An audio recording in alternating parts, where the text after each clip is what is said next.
Hello, everybody. Scott Golden here with the the Mid South Wrestling Review Series. Almost said world class because I've got a whole series of those, 340 of them to be exact. Um, Starting in 1981, I believe, late 81. Anyway, we moved to the 13th of March, 1982, here in the Mid South area, and we start with Buddy Landell and Sandy Barr versus the team of Bill Ash and um, Jesse Tanner, and kind of a enhancement match here. Of course, Landell becomes a major force in wrestling for the next several years. Perhaps one of the biggest missed opportunities of the '80s due to his addiction-related challenges. I love Buddy Landell. I think Landell is one of the best in the area. Although black boots, black trunks, and black hair for Landell in this particular incarnation, which is different. We're used to seeing him in that Nature Boy garb. We're used to seeing him in that situation of being, basically a Ric Flair. I don't want to say clone, but certainly being like Flair in 85, 86. Shoulder tackle by Ash, and Ash pretty well, moving quite well. Big back body drop by Landell. Landell, relatively new to the sport, drop kick by Buddy Landell, and tag off to Jesse Tanner. A tag there as Barr comes in, works over the arm of Tanner, and stays on the arm pretty well.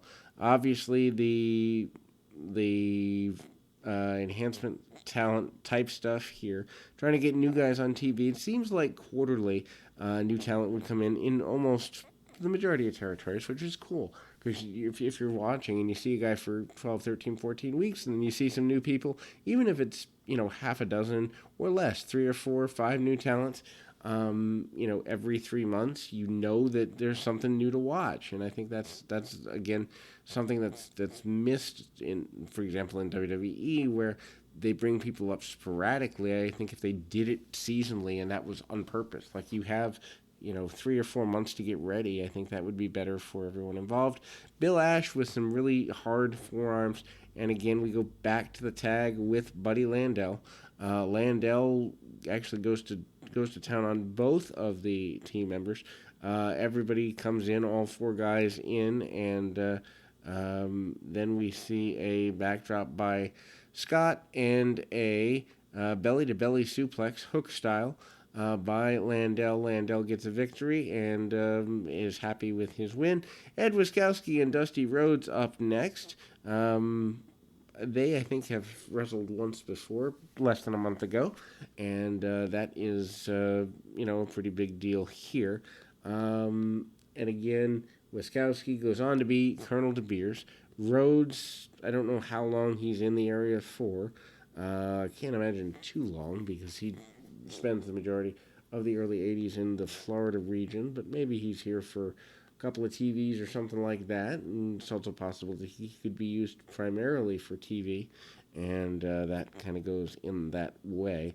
And again, Dusty Rhodes, obviously a former world champion, obviously a guy who is such a major part of the foundation of the next several years and the creation of the Great American Bash in Crockett, and Halloween Havoc, and so many of the things that fans, let's say 30 and over, would remember really well. Takedown by Rhodes. Rhodes tends to work over the leg and does a leg grapevine here, working over the leg with grapevines and elbows and kick to the leg. Rhodes really using some very basic stuff, doesn't have to move around a ton.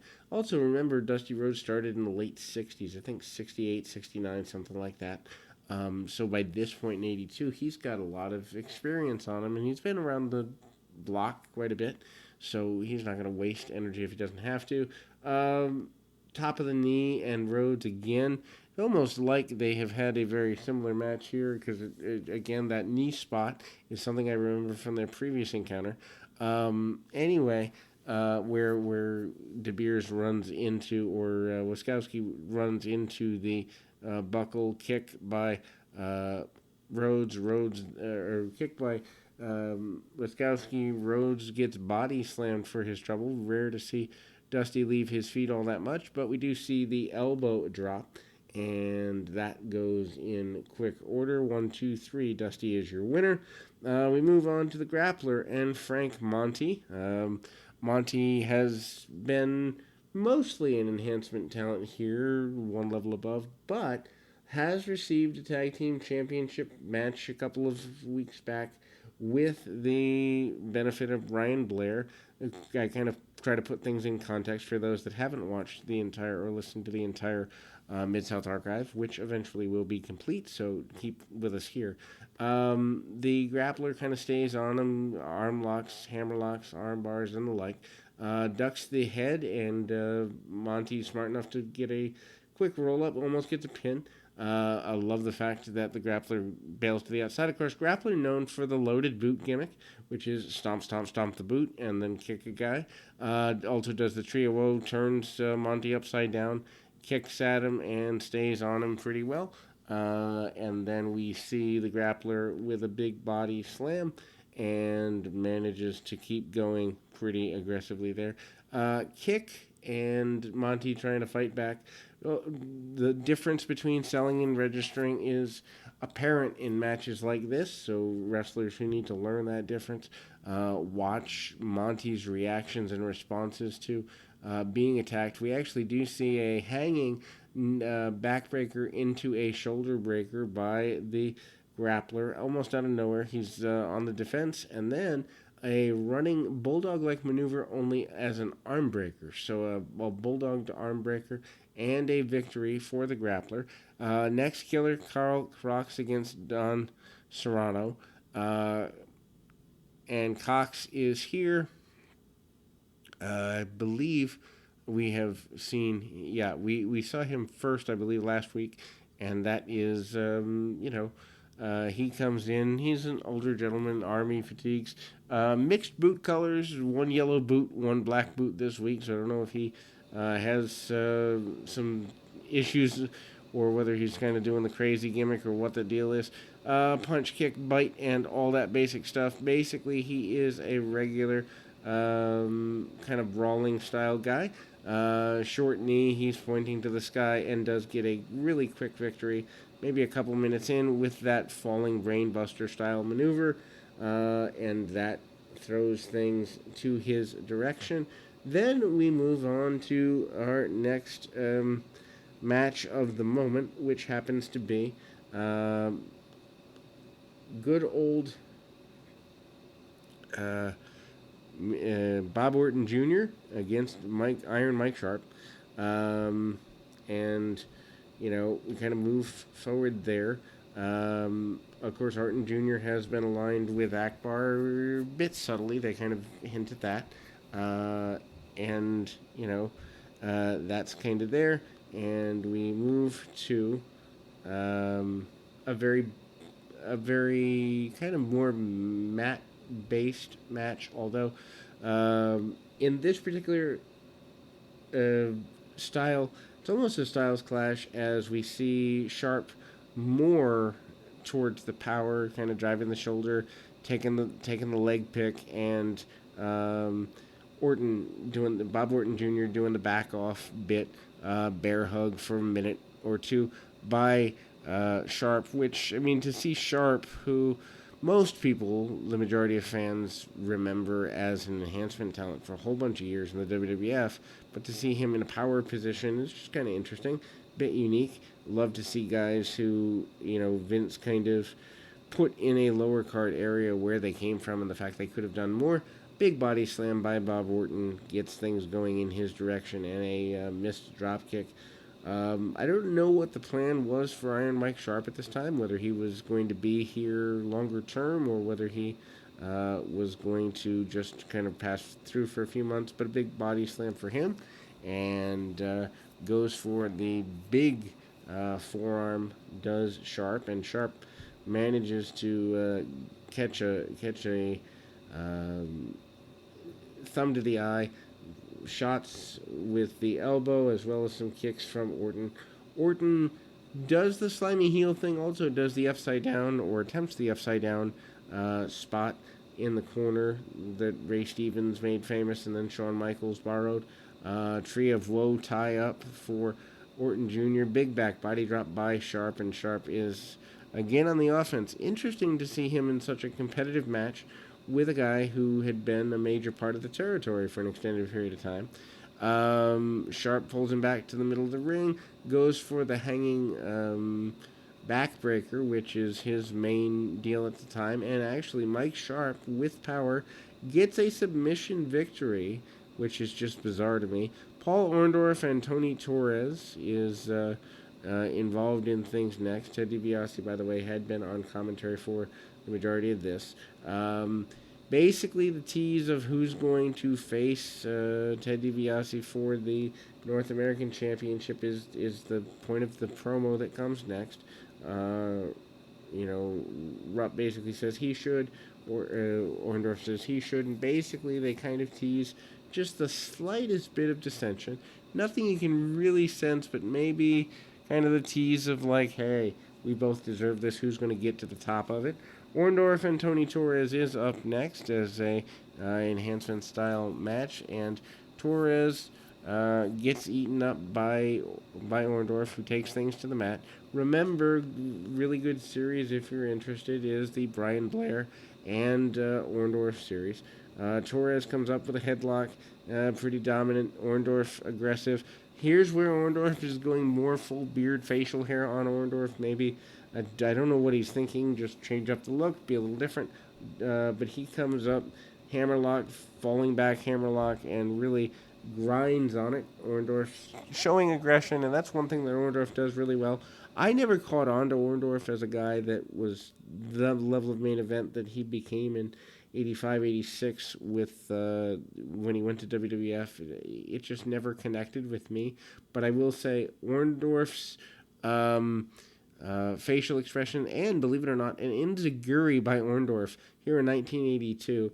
And one thing I love about it, he hits the enziguri on Torres, and then just a real subtle thing, but he shakes the foot out afterwards. Just one or two shakes the foot out like, ow, that hurt, but it was worth it because I got the advantage. Guys miss that. Moves that will hurt you, acknowledge that they hurt you, because if you're willing to hurt yourself to hurt your opponent, it gives you another layer of value. And so, then we see a power slam by Orndorff. Of course, that gets him a victory, but power slam also a big move for DiBiase, and needless to say, kind of that collision course, at least as a thought, is there. Then we move to Bobroop and Mr. Olympia as the main event of the program. Obviously, they've got about 10 minutes before they go off the air here, so they've been given a little bit of a longer match. Roop and Orndorff, as mentioned, are both considered to be very close to the top of the contenders for Ted DiBiase's North American Championship. We've seen DiBiase defend it several times. Olympia manages to kind of get a sit-out sunset flip. Roop, again, the stockier guy. Olympia, a big guy around the area, but maybe not as, I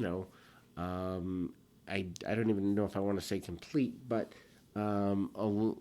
Roop maybe missing some things charisma-wise a little bit, but manages to do quite well here. And obviously Olympia is a mainstay in the Mid-South area, which obviously is a good thing for numerous reasons. They go to the side headlock, and Olympia maintains control for the next couple of minutes.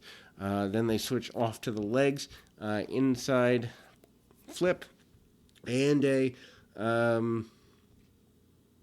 tip off into a half crab by Olympia. Olympia, as the babyface, holds a good bit of the offense. I guess I would even go as far as to say the majority of the offense here in this particular match. Orndorff comes out to the ring area to cheer on his friend and partner, and kind of see that. Again, kind of the go behind into the sunset flip 1-2, and Also an inside cradle. Babyface looking really strong here, Mr. Olympia. Meanwhile, Carl Cox out to defend, I guess I would say, so that Olympia is not by himself. Shot to the gut breadbasket, and Olympia sends Roop flying all the way around, and that is a pretty big deal. Again, they've only got a couple minutes left, but one thing I like about Mid-South is there's action up until literally the close of the show. They give them about 30 seconds to close. You don't have all the drama of let the announcers lay out and everybody poses. You've got action to the close, and I think that is something that's missing. AEW is doing really well with that. MLW does well with it too, but WWE has lost the sense of this is supposed to be simulated sport, and thus it would be a good idea if action went as close to the end of the program as possible. Back to the arm lock, arm bar maneuvers by Mr. Olympia, and he hits a hard forearm 1-2 and out the back door with under 2 minutes remaining. Olympia takes a few shots and sunset flip, which is a popular move in this match, but also popular to try and get the flash win, the quick win. Olympia seems focused on that. I believe he's still the Louisiana champion, if I remember correctly, in this moment, and 2 count there once again for Olympia. They do actually, I'm almost pretty sure, close 1-2, and the referee stops the match. They finish without a winner as we close this particular episode. We'll be back with more right after this.